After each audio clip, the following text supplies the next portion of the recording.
Welcome to Stuff You Missed in History Class, a production of iHeartRadio's How Stuff Works.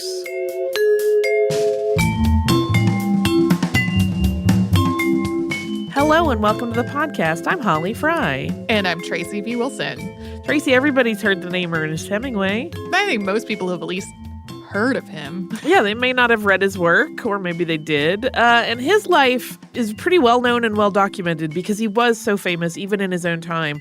But his brother is another story.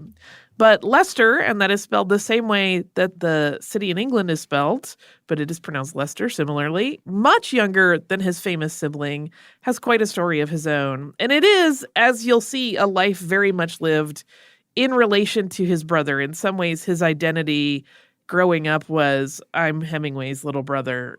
We're going to talk about the biography that he wrote about Ernest, and really anything about himself is through the lens of how his brother influenced him or how it related to his brother. It really was not until after Ernest Hemingway's death that Leicester made his boldest moves in life. And we're going to talk about all that.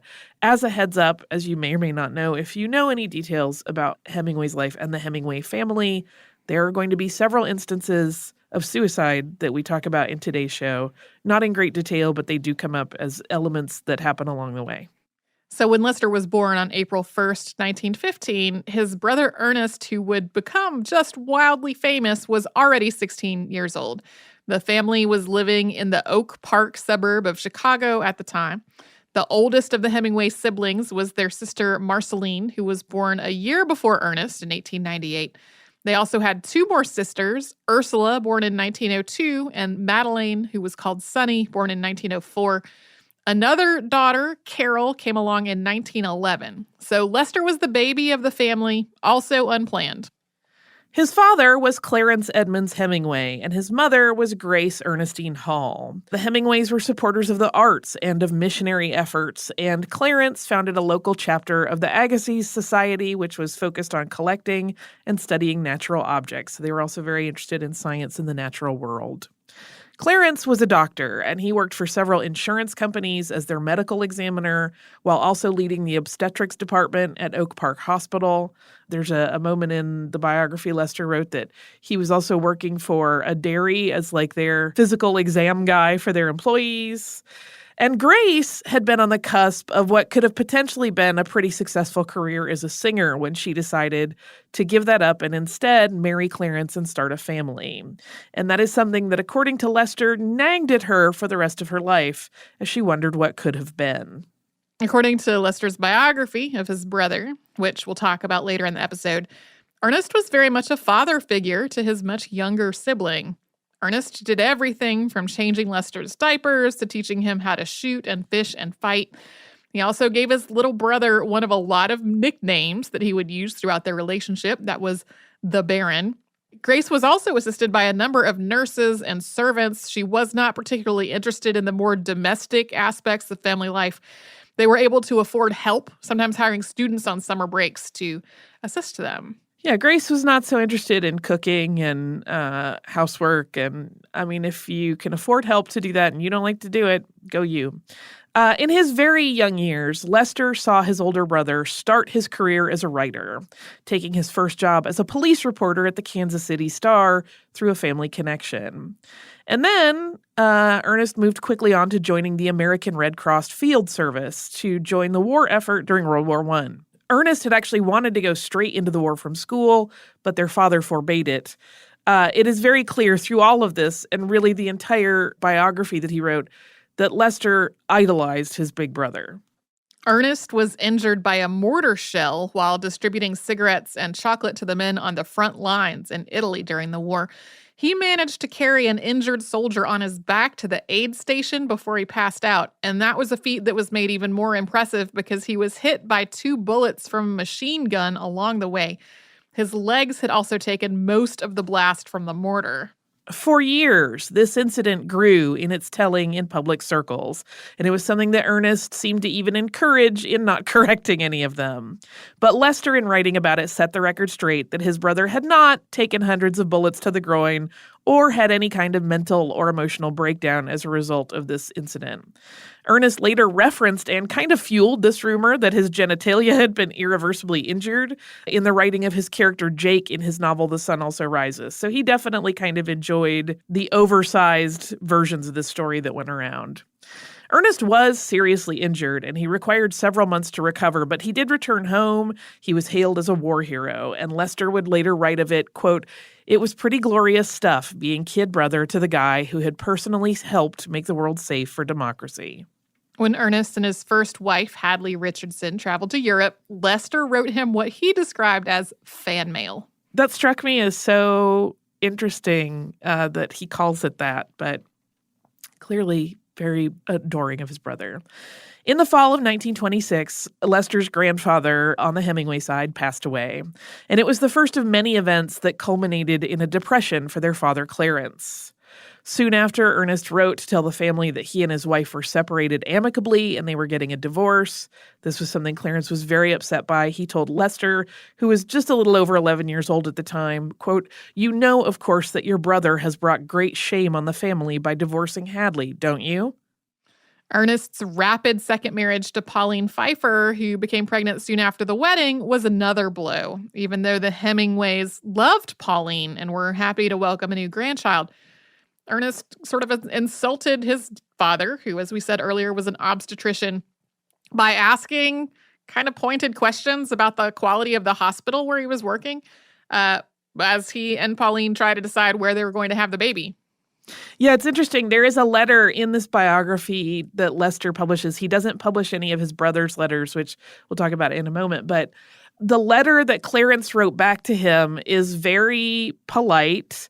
And he kind of is like, oh, yeah, the hospital's here, might not do for you. Maybe you would be better off having the baby elsewhere. And it sounds very polite and not upset. But Leicester is very clear that his father was really injured and heartbroken that the quality of the care that he was part of was questioned in this way.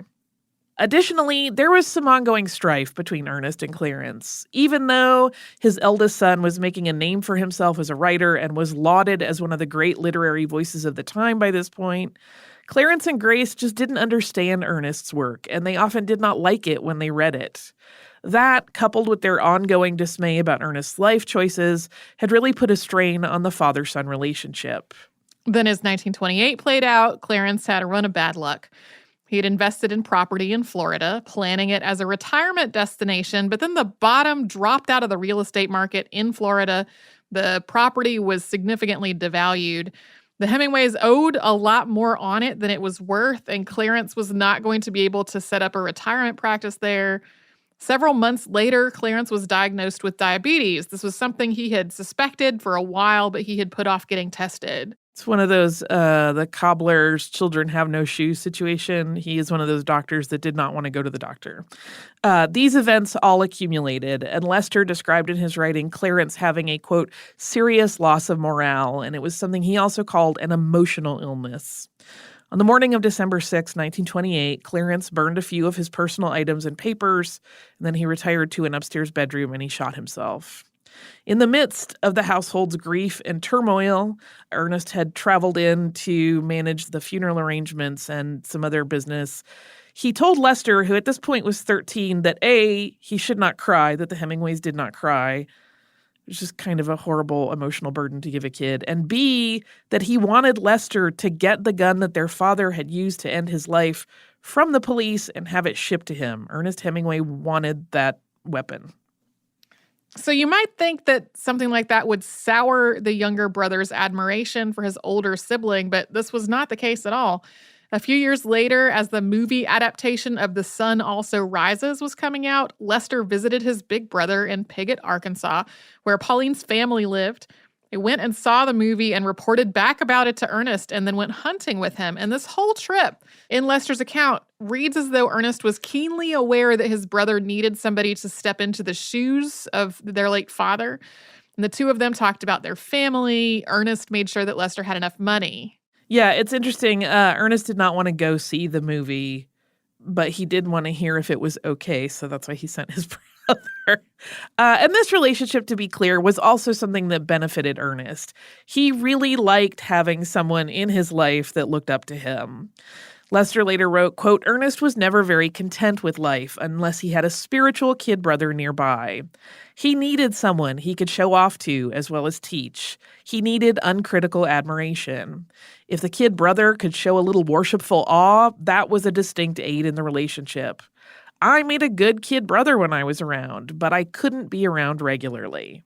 We'll talk more about the relationship between the Hemingway brothers as Lester grew into adulthood after we take a quick sponsor break.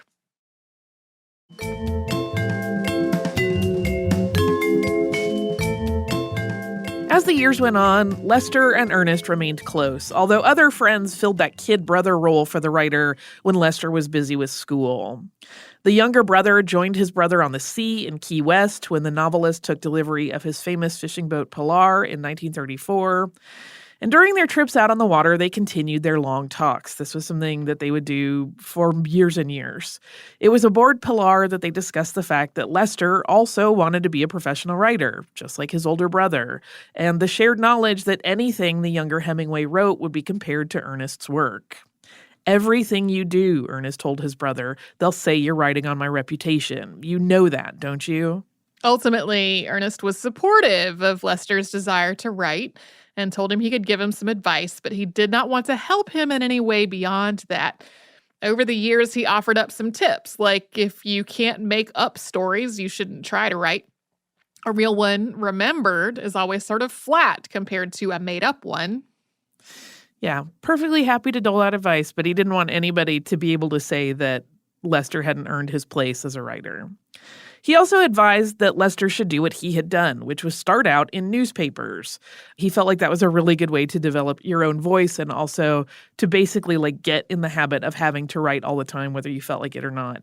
And that was precisely what the younger Hemingway brother did. In 1935, Lester started working for the Chicago Daily News, writing regional news and fielding questions from his coworkers about his famous brother. In 1953, almost 20 years after the two brothers had started talking about Lester becoming a writer, he published his first novel, The Sound of the Trumpet, and that was based on his experiences in Europe during the Second World War. It was compared in the press to Ernest's work, and often was deemed derivative and heavily influenced by Ernest Hemingway. Lester wrote several other books that also existed but went unpublished. We didn't mention that he went to Europe during the Second World War, and there's a reason, which is that Lester's life is not documented in any way as well as his brother's. It kind of comes up in these oh, yes, of course they went to Europe. It was in my book. But he's so busy always capturing his brother's life that he never really seemed to record a lot about his own. Lester, for example, married twice. I couldn't tell you the dates because I could not find them, despite looking around very energetically about it. His first wife was Patricia Shedd. The couple had two sons together, Peter and Jacob, who went by Jake, although that marriage did not last. He next married Doris May Dunning, a marriage which produced two daughters, Anne and Hillary, and he was married to Doris for the rest of his life. So documenting Ernest Hemingway's life was something that Lester said was his brother's idea. Ernest wanted, quote, somebody who really knew me to write a book about me. And Lester took up that challenge, writing about his brother's, quote, absolute integrity, both emotional and aesthetic. But the famous Hemingway did not want a biography to be published about him while he was still alive. So Lester, who worked on the project for some time, just held on to that manuscript. On July 2nd, 1961, Ernest Hemingway was found dead in the foyer of the home in Idaho that he shared with his fourth wife, Mary. The obituary, which ran in the New York Times, printed Mary's statement, quote, Mr. Hemingway accidentally killed himself while cleaning a gun this morning at 7:30 a.m. No time has been set for the funeral services, which will be private. But the obituary also noted that Ernest had been treated at the Mayo Clinic in recent months and quoted a friend of the author's from the police force as saying that friends had relayed that in the time leading up to his death, Hemingway, quote, looked thinner and acted depressed. The coroner also gave a quote in this obituary story that stated, quote, I can only say at this stage that the wound was self-inflicted. The wound was in the head. I couldn't say it was accidental, and I couldn't say it was suicide. There wasn't anybody there. Leicester's book was published 8 months after Ernest's death, titled simply My Brother, Ernest Hemingway, and it was dedicated to his wife, Doris. The opening of the book offers so much insight into the reverence for Ernest that his brother had. It reads, quote, "The conversations recorded in this biography are as accurate as I could make them. I did not have a tape recorder, and I do not possess total recall. But my own notes, ship's log, and memory enabled me to reproduce many conversations. In writing dialogue, Ernest polished, edited, and was the supreme master of this art. In presenting Ernest's conversations, I have been mindful of the obligations of a brother, a friend, and a biographer. Ernest did not favor the publication of his letters, so they have not been reproduced here. He regarded all biographies as unlucky during the subject's lifetime. Yet at the end of the last letter I had from him, he wished me luck with this book." Leicester acknowledged the version of his brother's death that Ernest's wife Mary had shared with the press, that it may have been an accident rather than an intentional effort to end his own life. But Leicester also attributes full intention to his brother's actions. He wrote really candidly about his brother's depression, his sadness at having lost several friends, and during that time at the Mayo Clinic, he was undergoing electroshock treatments.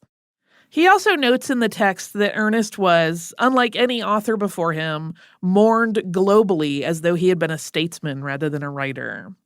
Leicester's biography of his brother was well received, and it is still read today by Hemingway enthusiasts. And it is definitely an adoring picture of the man, and it is filled with a lot of stories about them hunting and fishing together, a lot of details regarding all of that.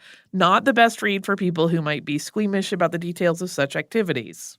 Okay, so we're going to go ahead and stop for a sponsor break because after his brother's iconic life had ended, Leicester made some really bold decisions of his own. We will get to that right after a sponsor break.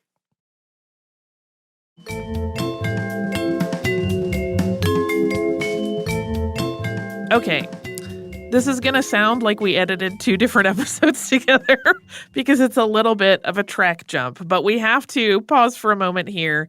In the story of Leicester Hemingway's life, we did not edit 2 episodes together accidentally to discuss bird poop. Before synthetic fertilizers were commercially produced in any kind of cost-effective way, the name of the game in soil fertilization was guano. All kinds of natural fertilizers had been used since the beginning of time. Manure, compost, and river silt have all been used to enrich soil to produce crops for centuries. Yeah, we talked about some of this in our episode on the discovery of phosphorus. Yeah. And guano, in this case, seabird excrement rather than bats, was used in the Andes and the Peruvian coast as well as other areas to enrich the soil. It became really coveted by a lot of countries in the 19th century, and this was a significant part of several conflicts. The First and Second Wars of the Pacific, which started in 1864 and 1879, respectively, were fought over occupation and exploitation of South American territories that were rich in a lot of resources, one of them being guano. But before either of those conflicts, in 1856, the U.S. Congress passed the Guano Islands Act. Seabirds, particularly in places where their colonies have been allowed to flourish without humans getting in the way, produce a lot of very rich fertilizer. The U.S. in the 1850s did not have a whole lot of islands with productive seabird populations to fill this need, so this federal law was intended to generate territory that would give them access to this natural resource. The Act's opening reads as follows, quote, "Whenever any citizen of the United States discovers a deposit of guano on any island, rock, or key, not within the lawful jurisdiction of any other government, and not occupied by the citizens of any other government, and takes peaceable possession thereof, and occupies the same such island, rock, or key may, at the discretion of the president, be considered as appertaining to the United States." According to this act, the discoverer of such a spot is required to notify the Department of State of the possession and provide proof that all of the conditions of the law are met. If the person who discovers the guano resource were to die before all this paperwork and proof is taken care of, his widow or heirs can follow through and they will get credit for the discovery as well as rights to live there on this declared land and to harvest and sell the guano there. The claimed land and guano shipment is also to be protected by the U.S. And I am using present tense language here because this federal law still stands. We're going to get back to this bird poop. But for a moment, we're going to go back to Leicester Hemingway. The publication of My Brother Ernest Hemingway made a bit of money for Leicester, and he had some plans for how to use it. He had gotten $25,000 from Playboy magazine to publish the story as a serial, and the biography was really successful, eventually being translated into 11 languages. Everyone, it seemed, wanted the inside story of the Hemingway family and its most famous member. On July 4th, 1964, Leicester Hemingway took all of the proceeds from the book and made his own history by creating his own country. He floated a raft made of bamboo, it was also fortified, we'll talk about that in a minute, to a spot 8 miles, that's 12.8 kilometers, to the southwest of Jamaica, making that international waters. The raft, which was 8 by 30 feet or 2.4 by 9.1 meters, was then anchored with a Ford engine block. It was fortified with pipes and steel, and Leicester Hemingway declared that this raft was an island. He further claimed that half of this island was the brand new country of New Atlantis, but the other half, he said, was claimed for the United States under the Guano Islands Act, which at that point was more than 100 years old. The Guano Islands Act made it possible for Leicester to gain the protection of the U.S. government over his new country, simply because his man-made island was so small that there would be no way to really cordon it off as two separate entities in any sort of practical sense. So he wrote a constitution for New Atlantis, sort of. He actually just used the exact wording of the U.S. Constitution, but he subbed in the name New Atlantis everywhere the original document had said United States. 7 months after claiming this new territory, which was a republic, Leicester held elections. The resident voters of New Atlantis were Leicester, his wife Doris, their 2 daughters, PR specialist Edward K. Moss, and Julia Cellini, who was Moss's assistant. Leicester was elected president in a unanimous vote, and then all of this, the Declaration of New Atlantis, the elections, Leicester's constitution, all of that was covered in the press. Leicester gave quotes to reporters that his new country was peaceful and had no intention of threatening its neighbors, and that he did not know of any laws forbidding starting your own country. Yeah, I feel like we should also note that 2 of the constituents who voted in that presidential election, his daughters, were little kids at the time. So voting rights were conferred at a very young age. There was also currency for New Atlantis, which was, in case you're wondering, named after the Francis Bacon idea. New Atlantis commerce was done in scruples, which appeared to be just items scavenged from the sea, such as fish hooks and shark teeth, etc. The joke there is that Leicester Hemingway thought that if you were rich, you should have a lot of scruples. You could not gamble, though, on New Atlantis. That was verboten against the law. Leicester's wife Doris stitched the country's flag, which featured a gold equilateral triangle pointing down on a royal blue background. It also had a circle of royal blue in the center of the triangle. There were actually several of these flags because some had blown away in the wind and whatnot. There is one remaining to this day. And then there were the stamps. New Atlantis designed, print, and sold stamps at 5 different values. President Lyndon B. Johnson was featured on the 100-cent stamp, which resulted in a thank you note from the White House. And all of this sounds a little bit silly. It is easy to imagine that an eccentric with a bit of privilege and some money was just mucking around with this idea of starting a country, or that it was some sort of publicity stunt for his writing. And he did admit that he was motivated by fun and the desire to see if he could make money off of starting a new government. But there was also a scientific goal for the fledgling Republic of New Atlantis. Leicester Hemingway wanted the island to become home to the International Marine Research Society.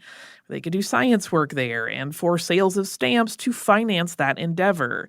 And he also wanted his country and any money that they made out of stamp sales to be used to protect nearby fishing resources. In the autumn of 1965, Leicester worked with a librarian at the University of Texas Humanities Research Center in Austin to create an exhibit about his new country, including what may be the only copy of the Constitution, as well as a number of other artifacts. This collection remains at the University of Texas at Austin Harry Ransom Humanities Research Center. Yeah, some of those pieces they have photographs of online. But New Atlantis, you may have noticed, you don't have to memorize it in a list of countries, and that is because it was a short-lived project. Its demise was not that the Universal Postal Union refused to acknowledge its stamps, although that was a very real problem. But the culprit here was nature itself. New Atlantis, which Leicester had been hoping to expand and further fortify, was destroyed in a storm in 1966 before he could make improvements on it. After the demise of his little country, Leicester continued to write. He started working as a freelance journalist, writing about fishing and the outdoors, activities he had learned about from his brother. He wrote for various periodicals and also started his own newsletter, the Bimini Out Island News, which he described as the smallest newspaper in the world. Yeah, in one quote, he said something like, you would need 2 copies to wrap a piece of fish. So it was very little. As he aged, Leicester also let his beard grow out. And to a lot of people, he started to look like the spitting image of his deceased brother during this time. In his mid-60s, Leicester had a heart attack and then was diagnosed with diabetes, which led to a number of surgeries, including having artificial arteries put into his legs. His health continued to decline, and his doctors, noting his poor circulation, suggested that he have both of his legs amputated. This was more than he was willing to consider, and like his father and his brother before him, Leicester Hemingway's medical issues brought on depression, and at the age of 67, in September of 1982, Leicester Hemingway ended his life via a self-inflicted gunshot wound to the head. I had not heard about Leicester until fairly recently, and I was immediately fascinated. Yeah. Because it is a story of someone who seems very, I don't know if contented is the right word, but comfortable living in the shadow of a much more famous sibling, and even to the point that they're willing to pursue the same career, knowing it will count against them in some ways. But then once Ernest is gone, Leicester does some really fascinating things of his own. Mm-hmm. He's an interesting dude, and I think a lot of people don't know about him. I think people that are really into the Hemingways and their family history and Ernest probably have an inkling of him, but Leicester gets a little bit lost in the historical record. So that's why I wanted to talk about him, because I love the story of an eccentric, and I love the idea of starting one's own country, even if it does not go tremendously well. It is such a fun idea, though. Yeah. Do you have listener mail for us? I do. It's much more upbeat, although it does start out with the subject line, heartbroken. Oh, yeah. I saw that subject line, and I braced for impact. Yeah, it turns out to be lovely. It is from our listener Paige, who writes, "Hello, Tracy and Holly. I've been listening to Missed in History for years now, but I've fallen behind after returning to school and reallocating a lot of my time from podcasts. As my aside, congratulations on going back to school. I hope it is fulfilling and that you're doing great." She continues, "I just listened to your podcasts on thalidomide, fascinating as always, and heard that you were coming to Denver. I held my breath as I waited for you to say the date, and it was, of course, already passed. I am so sorry to have missed you. I hope you had a wonderful time in Denver and look forward to hearing about that live show. I'll start checking the website for appearance dates so I won't miss another chance. Thank you both so much for keeping me company during so many tedious tasks, long drives, and the occasional relaxing bath over the years. I'm sure you hear it from others, but listening to you guys for so long has really made me feel like we have a strange sort of friendship. And I love learning from you and hearing about all the little connections your other listener friends find out in the world. Love, Paige. P.S. I think Holly called someone a Grouchulopithecus in the William McClure episode. Did I hear that right? If that was a thing, I want it on a t-shirt so badly." Yes, I did. That's a word I use to describe myself when I'm grumpy. And I think it's funny. It is a funny word. I don't know when I started using it, sometime in my 20s or something. Sure, we'll see if they want to put that on a shirt. We'll talk to our TeePublic people. I wanted to mention this because it brings up something that we've been discussing. You have probably noticed if you go to our website, it is not as robust in terms of offering up all of the stuff you may be used to seeing. It is not. So I mostly just wanted to say we know that is in some ways can be a little bit frustrating. We are working on figuring out a workaround for it. I cannot make any promises. We don't know what form that will take if we get to a solution that the company agrees upon. But just know that we hear you and we understand. We will, I think, probably as a matter of course, we might start when we have appearances or trips coming up. we might start just doing a quick little announcement of them maybe at the end of listener mail or something along those lines, just to keep everybody posted. We do have one appearance coming up that I can talk about right now. I think you should. I will talk, and then I will get back to the website thing, So, Sunday, July 5th, we are coming back to Quincy, Massachusetts, to Adams National Historical Park for a live show, 2 p.m. I am not 100% sure yet whether it is up on the Adams National Historical Park website, but that's still quite a ways away in terms of time. People have plenty of time to work on it. I'm sure we will mention it again. So again, back in Quincy, Massachusetts again, Sunday, July 5th at 2 p.m. that day for afternoon show. We had such a great time last time around that I can't wait. Hopefully our live show will not fall into the Adams Triangle in terms of recording it like last time. But even if something goes wrong with the recording, again, we'll do a studio version of that episode. Back to the website. I totally understand how frustrating it has been for folks who are using that to get to our show notes or to have a searchable archive of every episode ever, which is like a thing that I said in every episode of the show for years. So yeah, we totally understand that the website change has been frustrating. It was something that was outside of our control, and I think it's also something that some people have interpreted as kind of nefarious, but really it was just a product of our podcast. It was initially part of a company called How Stuff Works. Over the years, How Stuff Works, before we started doing podcasts, was sold to Discovery Channel. After we were part of Discovery Channel, that's when we started doing podcasts. And then in the time span after that, we were sold 2 more times, spun off into our own business, and then sold again. And our website was like on architecture from another company that like doesn't own us and isn't part of the show anymore. Yeah. So like it had to move to iHeartRadio, which we have been part of for now more than a year. Like a year and a half. A totally different company had been supporting our website all that time. So I think some folks have been like, I can't believe they did this to you. And really, like, it was just a business thing that had to happen. You cannot, if you're a business, just continue indefinitely to support a totally different business's website. Yeah, it's I always tell people, because this comes up, I think, in fandoms for many things. I'm very active in Star Wars fandom. It comes up there. When something happens, people want to attach meaning or intent to it that makes it a little more exciting or dramatic. But really, often, it's an Occam's razor. The most boring, mundane explanation is probably the realest one. Because in business in particular, there are a lot of boring, mundane logistics that just have to be handled, and those often lead to situations like the one we find ourselves in at the moment. So again, as Holly said, we are actively working on getting a solution that will like at least have our show notes and things available for folks. And in the meantime, if you need some show notes, send us an email and we will see if we can help you out, like within reason.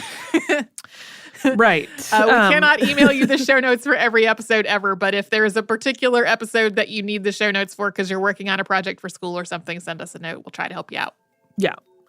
Yes. So thank you for all of your patience in dealing with that. I know particularly for educators that often use the site in their classroom, it's been a little bit frustrating. So we continue to work on it. Again, it's a mundane, boring logistics thing, but then creates some difficulties figuring out a solution. So bear with us and thank you for your patience up to this point. If you would like to write to us, you can do so at historypodcast@iheartradio.com. You can also find us everywhere on social media as Missed in History. If you would like to subscribe to the show, that sounds just delightful to us. Do it at the iHeartRadio app, at Apple Podcasts, or wherever it is you listen.